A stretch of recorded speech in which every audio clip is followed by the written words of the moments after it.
안녕하세요. TV 책방 북소리 홍선혜입니다. 우리 가족의 하루 평균 대화 시간은 과연 얼마나 될까? 한번 생각해 본 적 있으신가요? 한 설문조사 결과에 따르면 우리나라 직장인의 절반 이상이 가족과의 대화 시간이 하루 평균 30분 미만이라고 답했습니다. 생업전선에서 숨가쁘게 살아가는 부모들, 입시 경쟁 속에서 24시간이 부족한 우리 아이들, 과연 우리 가족들은 어디로 가고 있는 걸까요? 그 해답을 찾아 나선 가족이 있습니다. 직장과 학교를 그만두고 349일 동안 25개국을 여행한 빼빼 가족인데요. TV 책방 북소리, 오늘은 빼빼 가족 버스 몰고 세계 여행의 최동익 저자와 함께 감동적인 가족 여행기 속으로 떠나볼까 합니다. 여러분도 함께 하시죠. 남편하고는 교류가 많다고 생각하고요. 딸하고는 조금. 평소 좀 가족과 대화를 많이 해요? 많이 안 해요. 원래 많이 했는데 고3, 지금 고3이어서 고3 되고 나니까 막상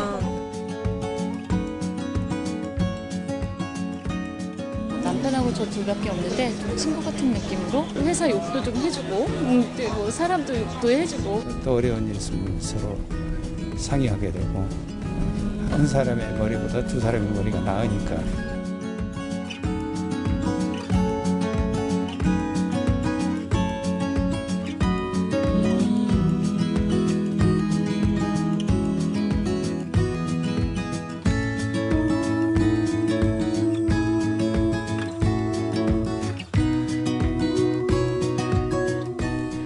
네, 가족에 대한 이야기로 오늘 TV 책방 북소리 문을 열어봤습니다. 가족과 함께하는 세계여행, 정말 생각만 해도 가슴이 두근두근 거리는데요. 오늘 그렇게 설레는 이야기 나눠볼 거예요. 자, 본격적인 이야기 나누기 전에 소개해드릴 분이 있죠. 저희 TV 책방 북소리에서 떠나는 책 여행의 안내자 역할을 해주시는 분입니다. 김성신 출판평론가님 소개합니다. 안녕하세요. 네, 안녕하세요. 반갑습니다. 예.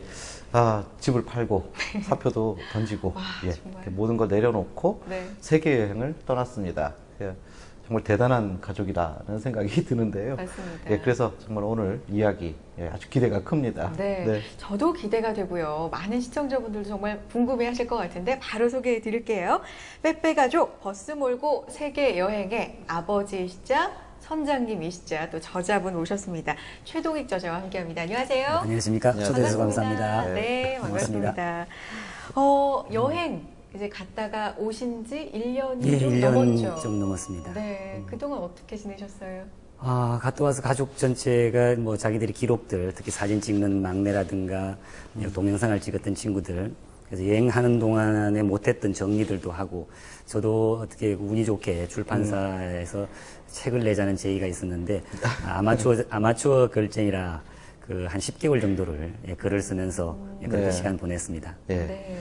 이 책을 보면요. 아버지가 쓰셨는데 나 이렇게 지칭도 있지도 않고 그 책 안에 아버지가 본인이시고 책 제목도 그렇죠. 빼빼 가족 버스 몰고 세계 여행. 빼빼 가족이라고 하셨습니다. 이제 그 별명도 특별히 지으신 것 같은데 그 여행에 앞서서 그런 이름을 미리 지으셨나요? 보시다시피 네. 그 경상도 말로 좀 빼빼합니다. 자의반 타의반 저희 가족 모두가 좀 빼빼하다 보니까 여행 전에도 그런 이야기들을 많이 들었어요. 그래서 여행 갈 때 여행지에서 만났던 외국인들이라든가 그래서 우리들을 소개를 할 때 어떻게 할까라고 해서 기존에 많이 들었던 빼빼 가족이라고 닉네임을 정하게 됐습니다. 여행 갔다 오고 나서 좀 더 빼빼해지셨나요? 가족 전체가? 어때요? 예. 뭐 일반 보시는 분들은 크게 차이가 없는데 평생 이렇게 빼빼하게 살아온 사람들 입장에서는 근데 고생을 애들이 많이 해가지고 조금 더 개날퍼졌습니다. 네. 349일 동안 여행을 다니셨고 25개 나라였고 또 163개의 그 도시를 갔다 와 보니까 도시 수가 그렇게 됐습니다. 어마어마한 기록인데 이 특별히 지금 이 루트를 보면 이제 유라시아죠. 한국에서부터 해서 지금 러시아로 들어가서 거기서부터 이제 대륙을 완전히 다 횡단을 해서 다녀오셨습니다. 그렇게 유라시아 대륙을 특별히 다니셨던 어떤 특별한 이유가 있으셨습니까? 뭐 여행을 떠나겠다라는 것은 개인 가족 사적인 여러 가지 적격이 쌓인 뭐 여러 가지 일 때문에 출발을 했지만 이왕이면 그 의미 있는 일을 좀 해보자. 그리고 글쎄요, 뭐 1년간이나 여행을 저희도 어렵게 갔지만 그래도 뭐 없는 자들 입장에서 보면 저희들이 가진 자고, 그래서 조금이나 사회의 환기가 될 수 있는 일은 무엇일까라고 해서 가족끼리 같이 회의를 했었습니다. 그래서 네. 그 애들한테 물어보고 저희들도 생각해 볼 때, 특히 이제 한반도, 우리나라 대한민국에 살고 있는 사람 대부분 아니면 젊은 분들이 한반도는, 특히 대한민국은 섬중으로 생각하는, 고립된, 대륙은커녕 어디 변방이나 아니면 고립된 1.5 정도는 섬중으로 생각하는 분들이 많이 계셔서, 이왕이면 바퀴 굴려 파리까지 갈 수 있는 나라에 산다는 거를 증명함 해보이면 좋지 않겠는가.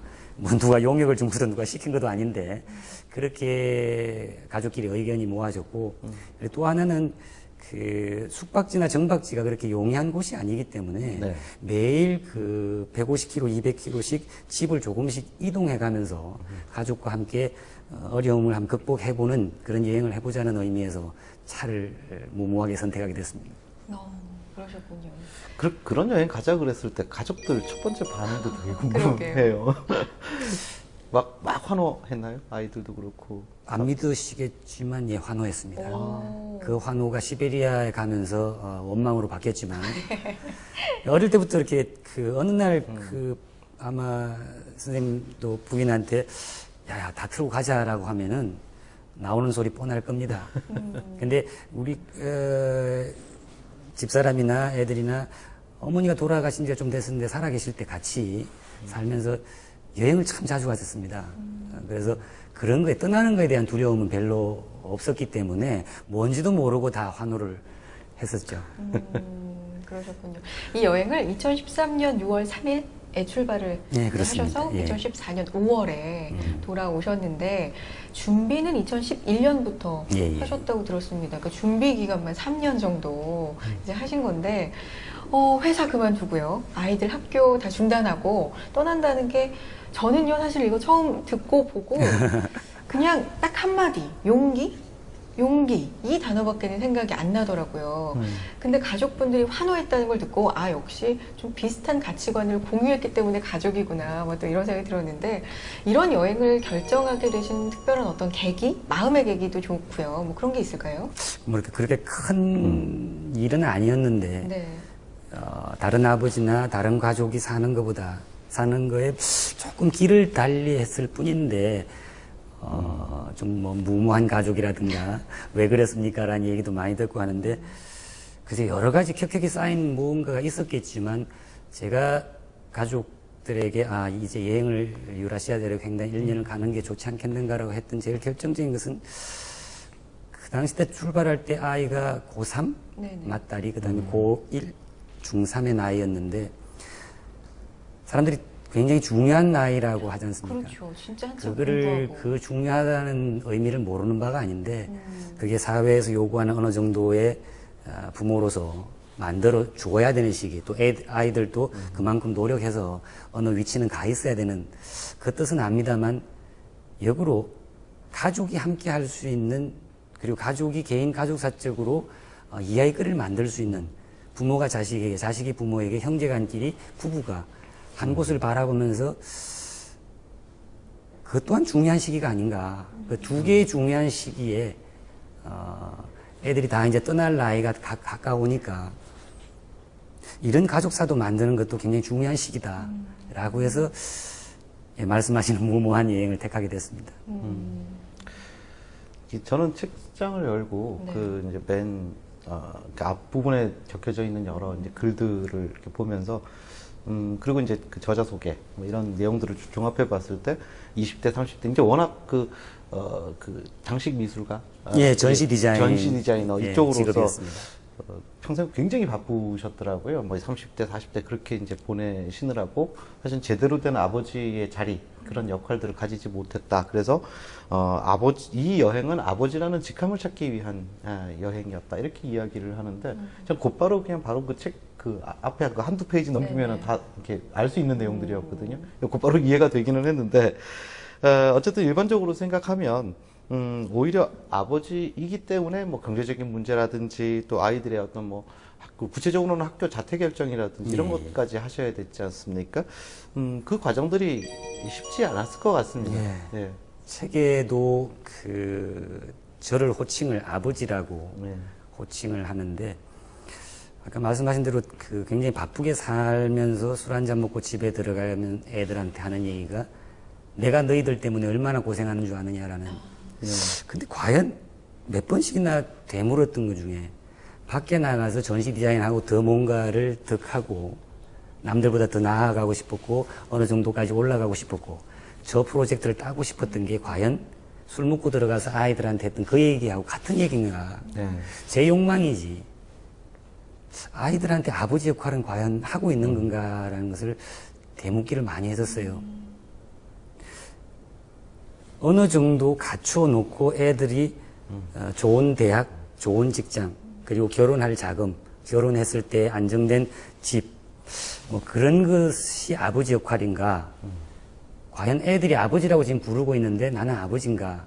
라는 생각을 회의를 많이 했었어요. 뭔가 열심히 쫓고 있는 것 같은데 과연 내가 쫓고 있는 건지 쫓기고 있는 건지. 그래서 애들하고 그런 얘기를 여행을 아마 결정하게 된 시기 한 2, 3년 전부터 그런 얘기를 많이 했었어요. 결국은 이야기의 결말은 제가 쫓아갔던 거는 아버지로서에 쫓아간 게 아니고 사회적으로 쫓아갈 때는 그렇다면 그런 명분을 가지고 애들한테 그런 말은 하면 안 되지 않느냐. 너희들 때문에 내가 이래 쫓아갔다. 제가 우리나라 탑 디자이너가 되고 싶었고 그 큰 프로젝트를 하고 싶었던 거지 애들하고는 아무 무관했던. 그래서 부장 그런 사장 그런 직함보다는 아버지의 직함을 한번 가져보고 과연 그걸 어떻게 할 것인가. 예, 그래서 아마 그 고민을 애들한테 직접 물어봤어요. 예, 그랬더니 애들도 곤란한 문제인 듯한 하면서 허심탄회하게 애들도 이야기해주고 그래서 아마 여행을 떠나게 된 한 20, 30% 근간은 아버지라는 부분도 있지 않았나라는 생각이 듭니다. 실제로도 이제 책을 보면 떠나던 당시에 50세 네. 이렇게 이제 아버지 연세가 50세 이렇게 나오는데 그런 생각은 들었어요. 50세 중년 남자가 평생 열심히 일을 하고 어떤 긴 여행을 통해서 인생의 어떤 터닝 포인트 이런 것들을 한번 삼아본다.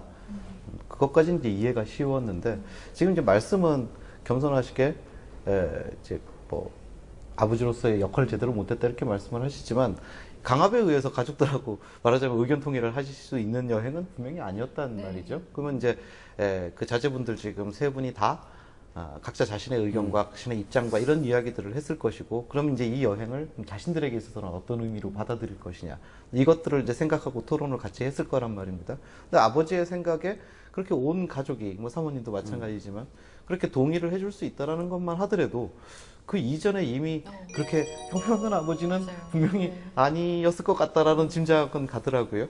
말씀 감사합니다만 사회가 생각과 가치관이 여러 가지 많이 다르고 특히 한 20, 30년간 특히 대한민국 교육 문제라든가 과연 아버지 직함이 낫냐, 애가 좋은 대학 결혼할 때 그래도 좋은 평수의 아파트 한 채가 낫냐, 옳다 그러다는 다 각종 아버지의 판단이겠죠. 근데 저희들이 가족이 생각했을 때는 결국 남는 것은 뭐 나중에라도 형제들이 일가 창립을 했을 때 저희들이 3명인데 서로 이야기거리, 물론 이거 아니라도 이야기거리는 많이 만들 수 있는데 아마 저는 그런 능력이 별로 없었어요. 이렇게 험한 경험치를 가지고 똘똘 뭉치게 됐고 똘똘 뭉칠 수 있지 않겠는가. 이렇게 안 해도 충분히 가능하다면 뒷동산에 올라가서 가족 간의 이야기가 어릴 때부터 가능했다면은 아마 이런 무모한 이야기는 없어도 되지 않았나. 네. 하지만 그 당시 때 저는 이 방법이, 이 길이 좀 다른 길이고 어떤 오해도 받을 수 있는 계룡산의 도피 한사, 사회에 좀 결격 사유가 있는 자, 아니면 애들이 왕따를 당하는 아이들, 이런 유의 생각하시는 분들이 많이 계시고, 또 하나는 어떤 로망이라고 생각하시는 분들이 많이 계시기 때문에 저 친구가 뒤에 곡간을 꽉 채워 놓고 있다든가, 각자 나름의 가치가 있는데도 다른 길이다 보니까 그런 질타나 오해를 받으면서까지도 이렇게밖에 할 수가 없었습니다. 빼빼 가족의 해외 여행 이야기를 할 때 또 빼놓고 얘기할 수 없는 존재가 바로 무타리. 아, 예, 예. 네. 숙식이 저희 차 이름이죠. 그렇죠. 예. 숙식이 가능한 이제 미니버스 예. 이름을 무타리라고 지어주셨는데 사실 저도 그래요. 뭐 2박 3일이든 아니면 4박 5일이든 어쨌든 저 혼자 여행을 가려고 짐을 쌀 때도 싸놓고 보면 너무 많아가지고 뭘 뺄지가 사실 펼쳐놓고 제일 고민이거든요. 근데 5인 가족이 거의 1년 동안 살 짐이 진짜 만만치 않았을 것 같은데 그걸 이렇게 선별하고 빼내고 뭐 이런 작업을 어떻게 하셨어요? 아까 여행 기간이 3년 걸렸다고 했는데 준비 주변에 기간. 네. 그 여행 준비는 잘 돼가냐라는 여행 준비를 하는 기간에 많이 질문을 받습니다. 근데 그 질문이 뭐냐면은 무엇은 샀느냐, 무슨 정보는 덕했느냐. 네네. 대부분 두 가지의 걱정 반, 우려 반의 질문이신데 준비해서 아까 말씀 뭘 확인했느냐라는 것은 확인하다 보니까 가면 아버지가 애들 데리고 가면 안 되는 곳이었기 때문에 그건 준비하다 말았습니다. 뭐 어느 국경은 에 대한 정보는 도저히 가면 안 되는 그런 정보들이었고 근데 아까 말씀하신 대로 짐을 그렇게 만들 수 있냐라는 부분이 바로 3년간 준비 기간이었습니다. 아파트를 여행 때문에 정리하였고 경비 마련도 있었지만 아이들에게 그것도 좀 보여주고 싶었어요. 아파트를 정리하고 작은 시골집으로 옮기면서 짐을 반을 줄였습니다. 작은 시골집에서 우리 무타리 안으로 짐을 줄이면서 또 4분의 1을 줄였는데 어떤 분들은 집에 짐을 놔두고 여행짐을 따로 산 줄 아시는데 예, 무타리 안에는 짐이 전부였어요. 예. 짐을 다 정리하고 예, 가신 그렇습니다. 거니까요. 그 훈련이 3년 걸렸습니다. 그래서 결국에는 그 각자 사과 박스 하나가 농짝 하나였죠. 거기서 4계절이 입을 수 있는 옷이 다 들어갈 수 있는 훈련이 있었는데 예를 들어서 뭐 커피는 커피잔에 주스는 주스잔에 이렇게 먹던 삶이었다면은 컵 한 잔으로 커피도 먹고 물도 먹고 근데 그것이 폼나게 할 수 있는 훈련이 좀 있었습니다. 근데 단순한 여행의 준비 기간이었다기보다는 네. 근데 사실 그 과정을 같이 하는 가령 이제 좀 어린 친구들, 자제분들 같은 경우가 여행을 준비하면서 나에게 정말 필요한 것이 무엇이고 불필요한 것들이 무엇인지를 아주 분명하게 머릿속에서 구분 지어 볼 수 있는 아주 소중한 교육적 기회였겠다라는 생각이 제가 듭니다. 맞는지 안 맞는지 모르겠습니다만 글쎄요. 저도 애들보다는 많은 경험치를 가지고 있고 많이 알고 있는데 뭐 차도 마찬가지면 현대 사는 사람들이 모든 걸 위탁을 시키지 않습니까? 밖에서 돈을 열심히 벌어서 네. 애들 교육을 위탁을 시키고 그렇죠. 더 좋은 교육을 시키기 위해서 더 많이 위탁을 시키기 위해서 네. 더 많이 벌어야 되고 그래서 제가 가진 것만이라도 가르쳐 볼 수 아버지인데 예. 그게 아까 말씀한 준비 기간에 솔선수범을 하려고 했는데 굉장히 힘들대요. 그냥 돈만 갖다 주면 쉬웠는데. 그 아버지라는 직함을 찾기 위해서다라고 말씀을 하셨는데 저는 네. 그게 무슨 뜻인가 했는데 그 굉장한 겸손의 의미이셨군요. 정말. 그러니까 아버지로서의 가령 모든 뭐 지식 또 철학 이런 것들이 아이들한테로 이렇게 전이돼 갈 수 있는 어떤 기회였겠다라는 생각도 드는데 참 재밌습니다. 네. 저는 책을 읽으면서 이제 가족들이 여러 나라의 국경을 이제 지나가야 합니다. 근데 이게 뭐 잘 사는 나라들끼리 이렇게 모여있는 유럽 같은 데야 뭐 국경 넘어가는 것도 폼나지만 사실 그렇지 않은 지역들을 지금 그 동선을 봤을 때는 그런 곳이 많았는데 정말 이렇게 읽다가 손에 땀을 쥐게 되는 경우가 굉장히 많았습니다. 이 국경 넘는 과정들 속에서 가장 기억에 남는 그런 기억이 있으시다면요?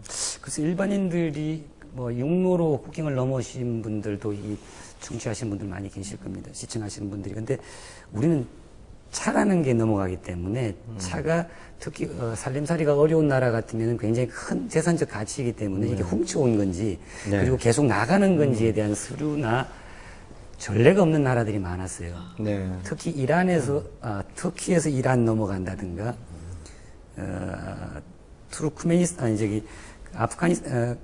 카자흐스탄에서 러시아 넘어간다든가 처음 보는 자기들 국경에서 근무하시는 분이 처음 보다 보니까 서류도 영어도 안 되고 페르시아어라든가 아니면 투르크메니스탄어 뭐 이렇게 나오니까 페이퍼를 작성할 수도 없고 그리고 이런 관례가 없어서 터키에서 이란 넘어가려면 한 5시간 정도 국경을 넘는 데만. 예. 예. 아니, 잡혀 있었죠. 서류 네. 미비로. 잡혀 있었고, 어떤 나라 같은 경우는 무비자인데도 불구하고 우리나라와 자기 나라가, 근데 그 시골 국경에서는 자기들은 그건 아는 바 없다. 자기들 서류에는 그렇게 안 돼 있다. 다시 돌아가라라든가, 뭐 편한 국경이 하나도 없었습니다.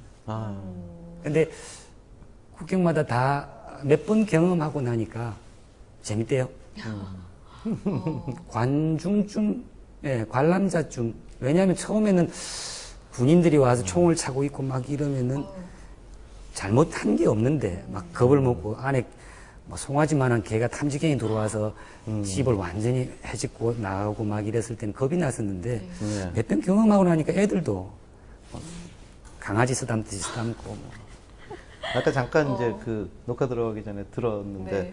그 이렇게 코인 물티슈라고 이렇게 물에 넣으면 이렇게 커지는 네네네. 물티슈 있지 부푸는, 않습니까? 네. 그걸 이제 준비를 많이 해가지고 가셨다고 말씀을 들었는데 그것과 관련돼 있는 국경 넘는 이야기가 아주 예, 흥미롭던데요. 투르메니키스탄이었는데 투르메니키스탄이 그 지도자께서 뭘 지켜야 될 게 많으신지 굉장히 엄중한 국경인데 저희들이 그 시베리아나 물이 잘 안 나오는 곳을 생각해서 코인티슈라는 이름에 이렇게 아시죠? 네네. 물을 갖다 보면 네, 이렇게 하는 예, 옛날 식당에 많이 음식점에서 예, 음식점에서 가져오는, 부풀어 오르는 그걸 사용하다가 유럽 기간에 사용하다 보니까 좀 많이 남았어요. 그래서 까만 봉다리에 테이프를 이렇게 사놨는데 그 총을 들고 오신 그 국경 수비대가 발견하시고 근데 딱 까는데 저도 깜짝 놀랐어요. 생긴 게 까만 봉지에서 딱 까니까 마약류 같은 생긴 그래요. 그래서 거기 들어오신 거기 계신 분들이 다 일순간 이제 긴장을 하셔가지고 네. 뭐냐고. 근데 말이 안 통하니까 이렇게 내가 만져도 되냐고. 그래서 만져서 애들이 막 나서가지고 이렇게 물을 부으면 이렇게 부풀어 오르는 걸 보고 신기해가지고 다시 이제 그 어려웠던 장면이 역으로 더 많이 조사를 해야 되는데 네. 그냥 거기서 끝나버린. 그래서 선물도 좀 드리고 아주 좋은 상품이어서 책에도 특이한 준비물이라 가지고 네. 코인 티슈는 꼭 가져가시라고 적어놨습니다. 진짜 막 긴장하고 있다가 갑자기 긴장감이 풀어졌을 그러니까요. 때 오히려 이렇게 그냥 하호하면서 이렇게 뭔가 이렇게 내면적인 소통도 일어났을 것 같다라는 생각도 드는데요. 다른 문화의 물건이다 보니까 네. 예, 그런 좋은 일도 있었습니다. 마음이 좀 탁 풀어지면서. 몇 개씩 선물도 주고 그러셨죠. 그럼요. 언어 얘기가 잠깐 나왔는데 25개국 그것도 유라시아 대륙이다 보니까 뭐 영어 안 통하는 국가도 굉장히 많고요. 언어적인 어려움은 어떻게 해결하셨어요? 저도 그렇고 저희 가족 모두 그래 영어가 원활한 사람들은 아닙니다. 이게 아주 소통이 원활하게 되는 사람은 아닌데 다행스러운 게 유라시아 대륙 전체에서 영국이란 나라 연합체, 잉글랜드를 제외한 섬이니까 유라시아 대륙 안에서 본다면은 영어를 쓰는 나라가 없습니다. 저희들이 생각 못했는데 소련 연연방의 영향이 이번 여행 중에 느꼈습니다만 아직도 막강한 힘을 가지고 있어서 대부분이 국경마다 러시아어를 쓰는 데가 많았습니다. 예.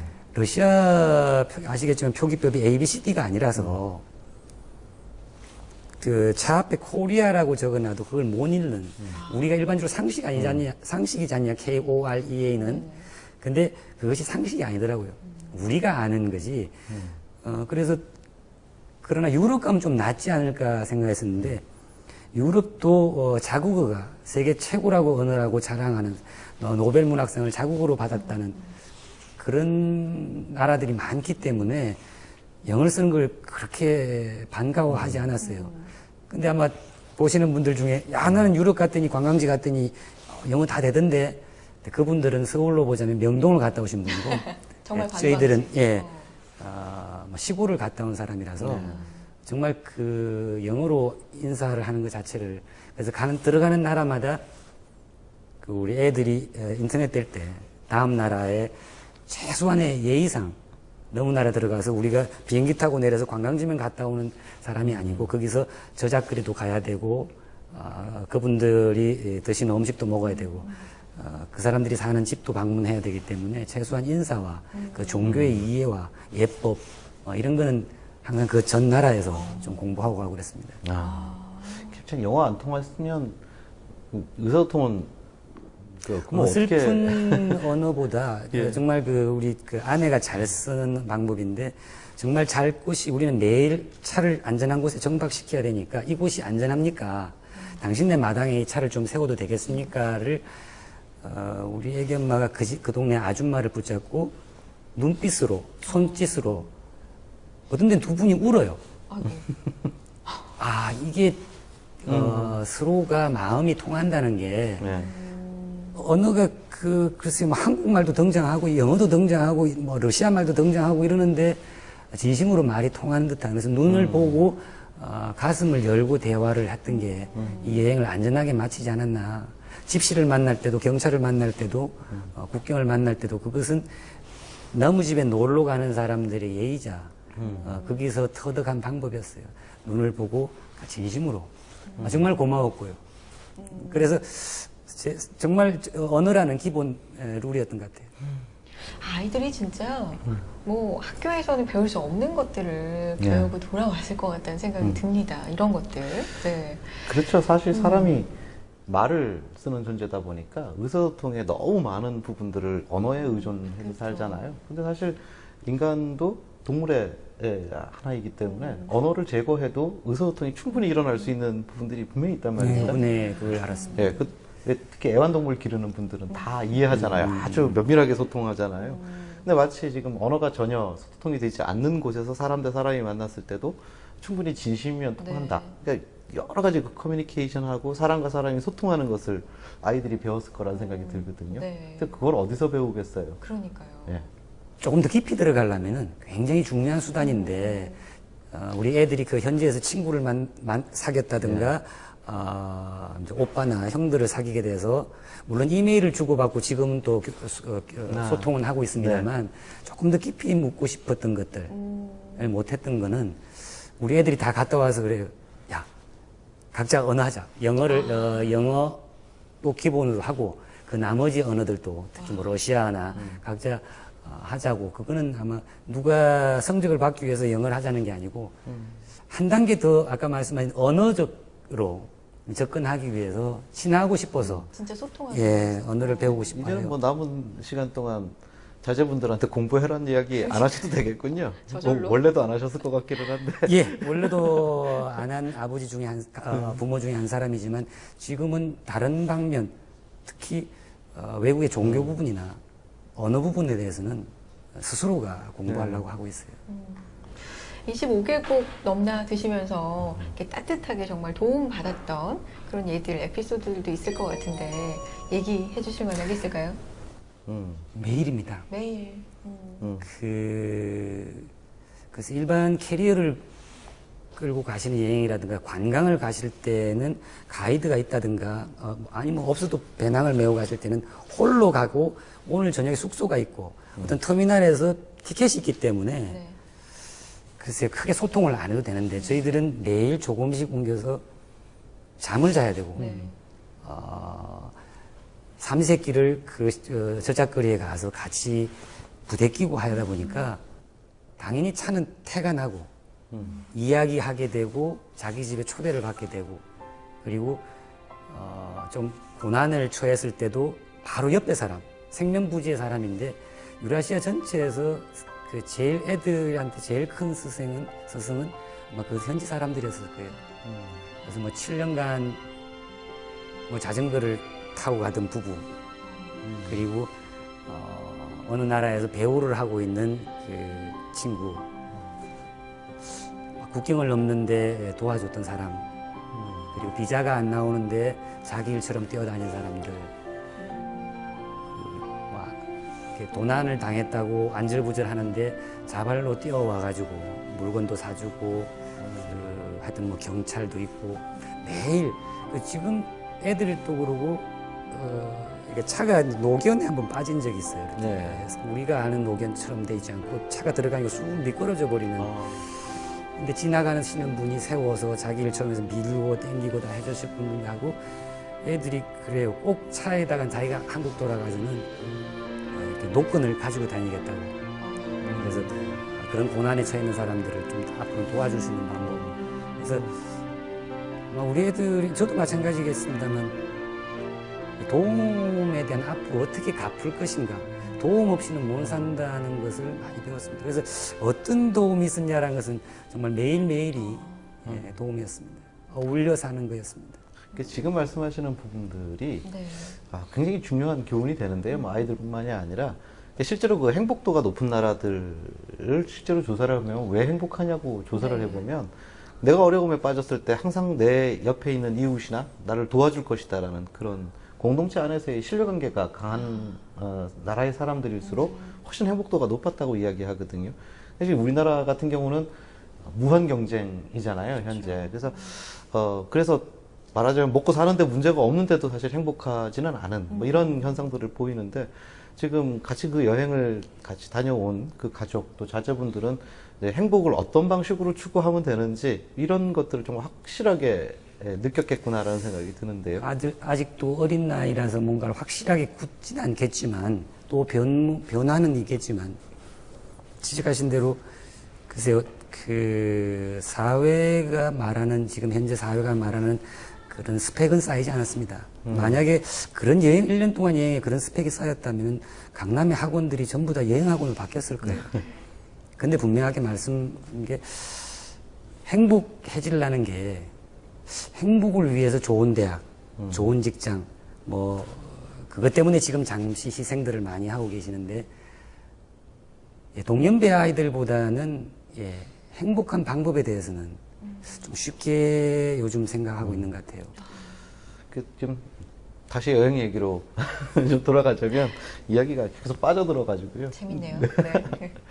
왜 우리가 이제 지금 여행하신 그 어떤 코스라든지 그 상황을 보면 하루에 한 150km 또 200km 이렇게 간단 말입니다. 그래서 뭐 이렇게 알려진 도시를 향해서 간다 하더라도 거의 대부분은 알려지지 않은 뭐 어느 시골에서인가 아니면 어떤 길가에서인가 이렇게 이제 숙식을 해야 되고, 그러니까 모르는 곳을 어마어마하게 많이 가셨을 거란 말입니다. 근데 보통 인간이 가장 큰 공포심을 느끼는 것이 모르는 곳에 대한 공포잖아요. 그렇죠. 그래서 뭐 여러 가지 그러한 뭐 그 두려움도 있었을 것이고, 또 그러면서도 굉장히 인상 깊은 그런 도시도 있었을 것 같은데, 지금 기억에 가장 남는, 가장 인상 깊은 어떤 뭐 나라나 어떤 도시나 있었다면요? 그래서 우리나라에서도 누가 그 서울 분이 뭐 어느 지방을 갔을 때 차에서 자고 싶다 했을 때, 네. 글쎄요, 인터넷 검색하지 않고 만만한 곳을 찾기가 아마 어려울 거예요. 네. 근데 여행을 조금 하다 보니까 그런 촉이 생기더라고요. 아. 더듬이가 생겨가지고. 근데 아까 말씀하신 것 중에 제일 두려운 것이 이렇게 앞을 모르고 가는 것이 네. 제일 두렵다라고 말씀하셨는데, 초기에는 그랬습니다. 근데 하나 배운 게, 가다가 정말 오늘 어디 정박해야 될지 모르고 가는데 어느 좋은 곳에, 안전한 곳에 수돗물도 있고, 네. 누가 안전이라는 것은 만국 가족 자기들 스스로 생각이죠. 저 위에 큰 바위가 있어 굴러 떨어지는 자리인 줄 모르고 나만, 우리 가족은 안전한 거예요. 근데 정말로 어려운 거는 아침에 그곳을 떠나는 거예요. 미지를 찾아간 불안함이 아니고 그 안락한 곳을 버리고 떠난다는 게 얼마나 힘든가를 정말 가기 싫었어요. 아무데나 그런 거는 안전한 정박지를, 불안한 정박지를 안전하게 만드는 거는 가족 스스로 할 수 있었어요. 캠파이어 뭐 뛰어놀면 되니까. 여긴 안전해 하라고 막 소리치면 그만인데, 정말 아침에 열어보니까 너무 풍경이 좋고 자연 환경도 좋고 저기 파출소도 있고 여기는 뭐 슈퍼마켓도 있고, 근데 우리 집 앞에는 잔디가 깔려있고 가진 꽃이 있고, 근데 또 가야 됩니다. 그게 제일 힘들었었는데.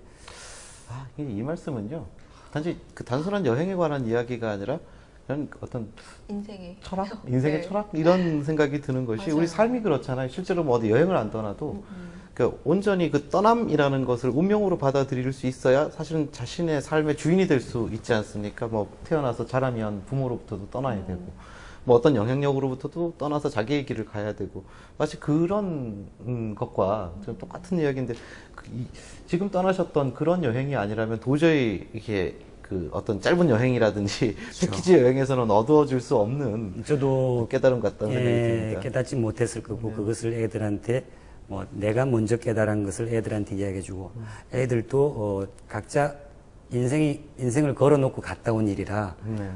여행 중에도 그런 얘기를 하면은 예, 저도 깨닫고 뭐 특히 그 어디죠 저기 스웨덴의 공동묘지 중에 세계 문화유산이 돼 있는 공동묘지가 있다고 해서 그러니까 갈 길 바쁜데 공동묘지는 왜 가냐고 이제 아내가 몰고 갔는데 그 애들하고 이제 죽음에 관한 얘기라든가 네. 공동묘지에서 할 이야기가 뭐 있겠어요. 그런 것은 예, 편안하게 이야기를 할 수 있었던 얘기인 것 같습니다.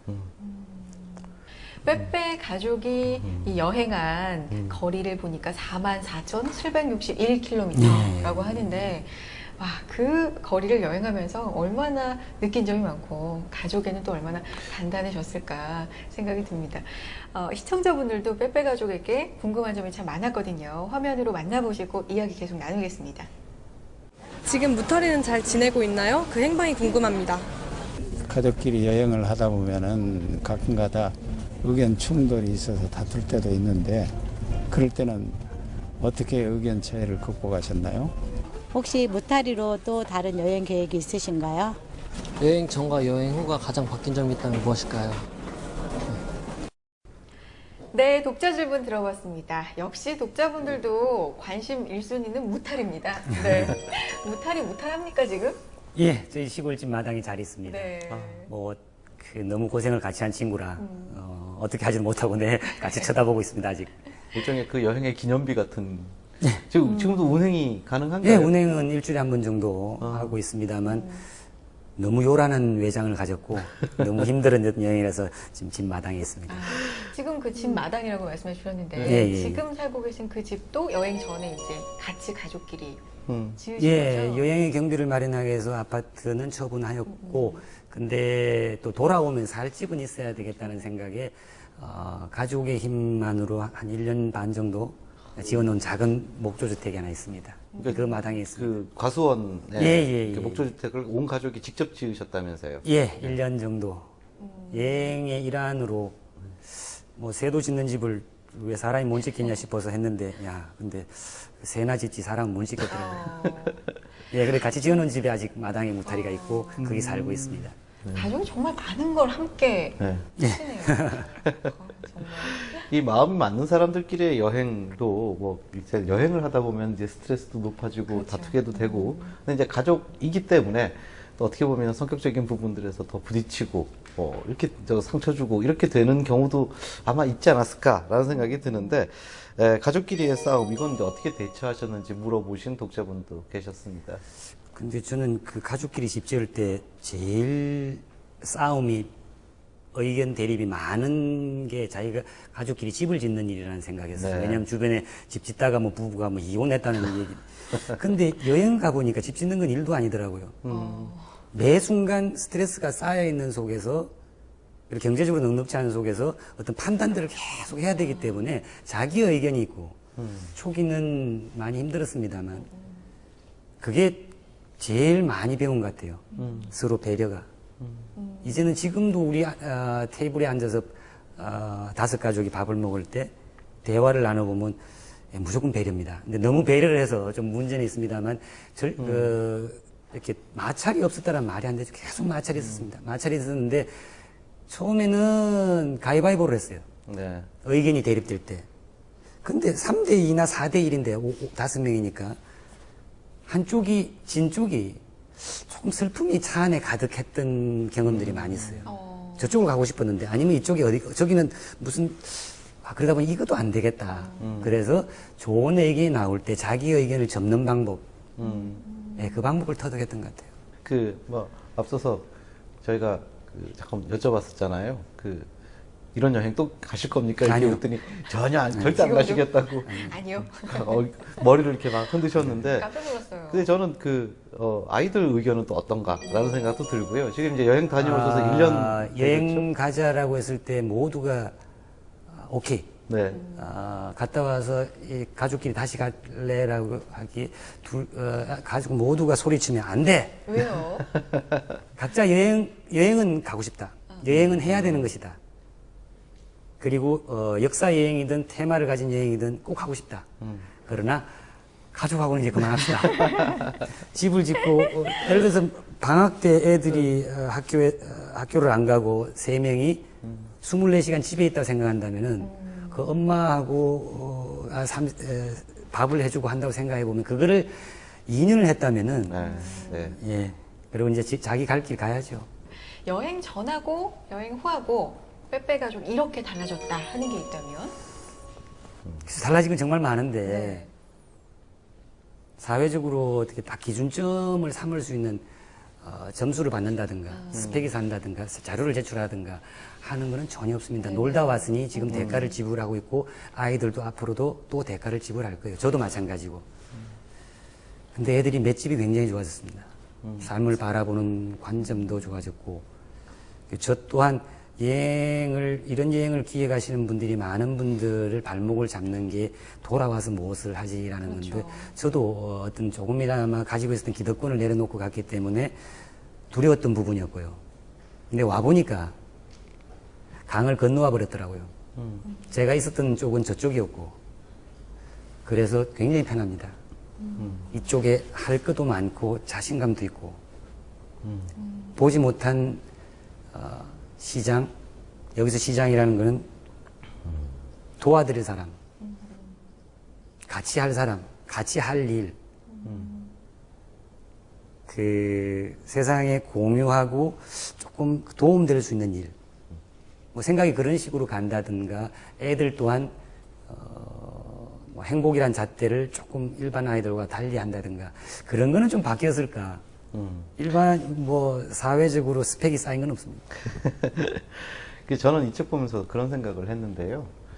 물론 뭐 쉬운 여행이어서가 아니라 내 평생 사는 동안에 한 번은 저런 여행을 해볼 수 있다면 이런 좀 차원에서는 꼭 저 여행을 한번 따라가 보고 싶다. 뭐 저런 여행을 한번 나도 해보고 싶다. 이런 생각을 저도 하게 되는데 수많은 독자분들이 저와 비슷한 생각을 하실 것 같아요. 제가 봤을 때. 근데 그런 분들에게 언젠가는 저런 여행을 한번 떠나고 싶다라고 생각하는 그런 분들에게 좀 전해주시고 싶은 어떤 메시지 그런 게 있으시다면요. 여행 중에서도 느꼈고 지금도 생각하는 게 시간 날 때 하는 게 여행이 아니고 시간을 내서 가족이 해야 되는 게 여행이에요. 여행은 꼭 해야 되고 저희들 같은 무모한 여행은 제가 그런 아버지의 능력과 상황이 못 되었기 때문에 이런 고행 속에서 이런 가치관을 득했지만 어느 정도 레벨이 되시는 분들은 그냥 가족과 1박 2일 캠프만 가도 충분히 이런 대화나 이런 아버지의 생각은 그리고 아버지의 자리를 회복하는 것은 할 수 있다. 그치? 그래서 무리하게 기간과 험한 장소를 택할 일은 아니다. 꼭 시간 내서 아예 달력에다가 언제 라고 기록해 놓으면은 가족 모두가 이날은 캠핑 가는 날, 이날은 소풍 가는 날, 이날은 마실 가는 날이라고 해서 그게 습관이 된다면 생활이 된다면 참 좋지 않겠느냐는 생각입니다. 가족과 여행은 꼭 떠나라. 하지만 그러니까요. 나처럼은 하지 마라. 생각해봐라. 뭐 이런 재밌습니다. 네. 이 책을 보면 아시겠지만 많은 분들이 글을 직접 쓰셨지만 예. 많은 이 가족분들 나머지 4명의 가족들이 다 참여한 책이라고 봐야 되잖아요. 뭐 여행을 함께 했고 사진도 그렇고 뭐 블로그도 저자를 빼빼 가족이라고 적었습니다. 출판사에서 원래는 저 이름으로 네. 했는데 이 컨텐츠를 그야말로 그 제공한 자가 가족이고 그리고 여기 사진을 찍은 자 그리고 여기다 그림을 올린 자 다 여행 중에 창작 활동을 다 했고 네네. 그리고 아이들에게 책을 공저를 했다는 것을 실제로 컨텐츠를 제공도 공저를 했고 네.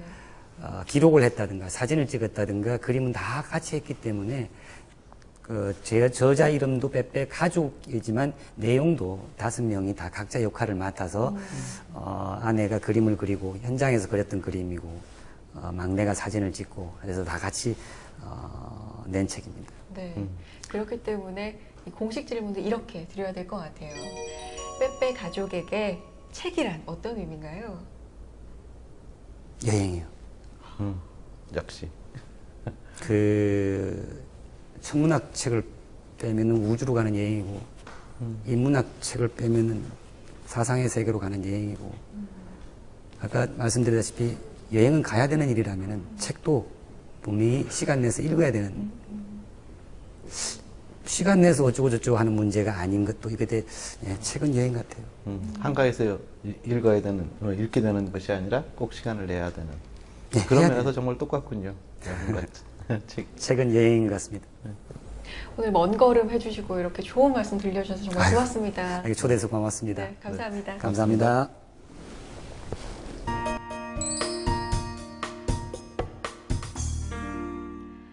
(349일) 동안 위기와 역경 속에서 25개 국경을 넘은 빼빼 가족.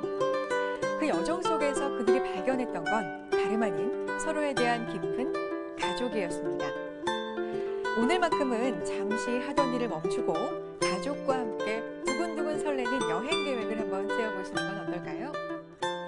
TV 책방 북소리 다음 이 시간에도 좋은 책으로 인사드리겠습니다. 함께해 주신 여러분 고맙습니다.